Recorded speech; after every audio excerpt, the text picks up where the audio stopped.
We can only perceive the world through the words that we have to describe it. This is a concept called linguistic relativity. I'm Colin Wright. You are watching Consider This. The Yupik is a group of Western Eskimos, and they have at least 99 different words for sea ice, ice that is on the sea. One of these words, Nuyelik, which I'm probably butchering, means the crushed ice that is beginning to spread out and is dangerous to walk on. And the ice is dissolving, but still has not dispersed into the water. And it's fragile enough for one to fall through and sink, and sometimes seals can even surface through this ice because the water is starting to appear through it. There are many different cultures in the world, and all of them have different words like this, words that would be difficult to translate into another language. And they have these words because their environment has determined that it's necessary to specify that very specific type of sea ice, for example, because it's very relevant to their environment and the way that they live. These are the words that I try to collect as I travel. I am not great with languages, but I love collecting this type of vocabulary because it allows you to see the world in a slightly different way. One such word comes from the German language, and this word has proven to be so useful that we've actually adopted it into American English. This word, Schadenfreude, means roughly taking joy in someone else's misfortune. It's an incredibly useful word, and it's something that we don't have a direct translation for. We don't have a one-for-one, word-to-word translation for that. We have to use a whole phrase or sentence in order to express this one word's meaning. There's a lot of other words that I've accumulated over the years that have the same type of relationship with the English language, where it would be difficult to express them without a full sentence or paragraph or story or explanation.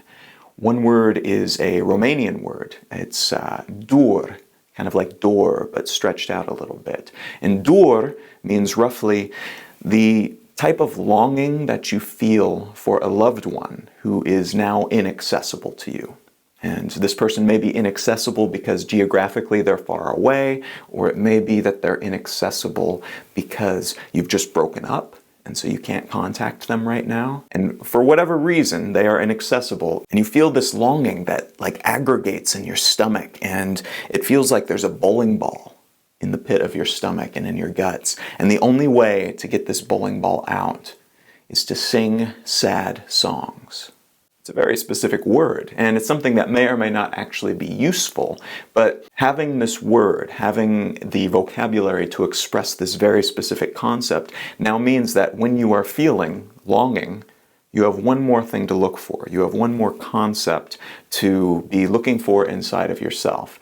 Whereas before you might have simplified. You might have said, oh, I'm feeling longing. It's probably for this one thing that I already have a word for.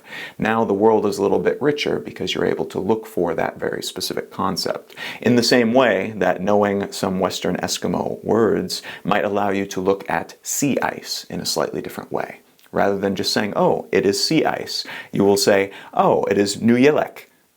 My favorite of these words, though, my favorite of these vocabulary words that I've collected from around the world is actually an Icelandic word. And this word is leafsspeki. Leafsspeki. And leafsspeki is wonderful. This is one of those words that has had a direct impact, a direct and immediate impact on my life personally.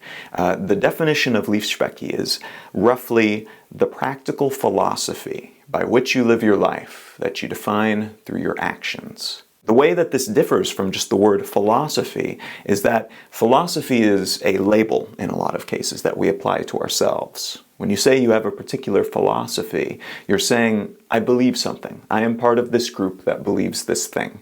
But it doesn't mean that you have to actually act on that belief. It means that you believe it.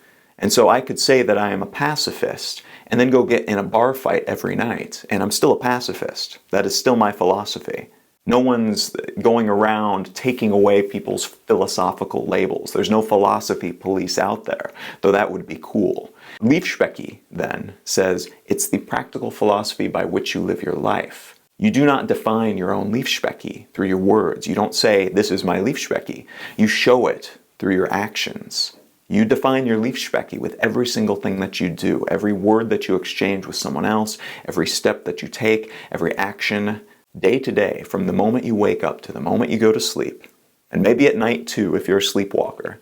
You show your leafsspeki, you define it through the things that you do. That's amazing, and it's something that it allows you to look at your life in a different way. It allows you to look at even the most minute decision that you make and say, this is one line in the dictionary definition of my leafsspeki. I am showing who I am through these actions, even the smallest action that I take today.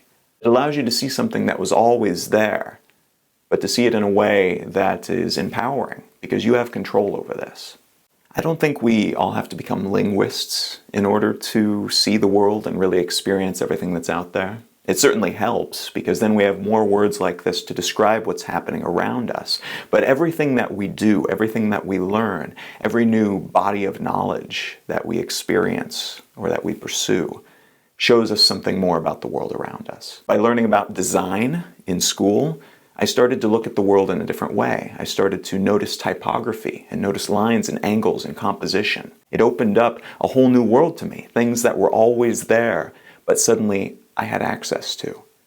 And the same is true regardless of what you're learning, whether you're learning languages or botany or underwater basket weaving. Every new thing that you learn allows you to see a new facet, no matter how small, of the world around you.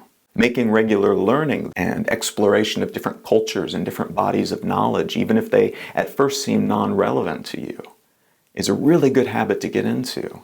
You might even decide to make it part of your leafsspeki. If you like this video, if you want to see more, you can subscribe to my YouTube channel. You can also find out more about me and my work, a lot of which informs these videos, at colin.io, and you can follow me pretty much everywhere at Colin is my name. Thanks.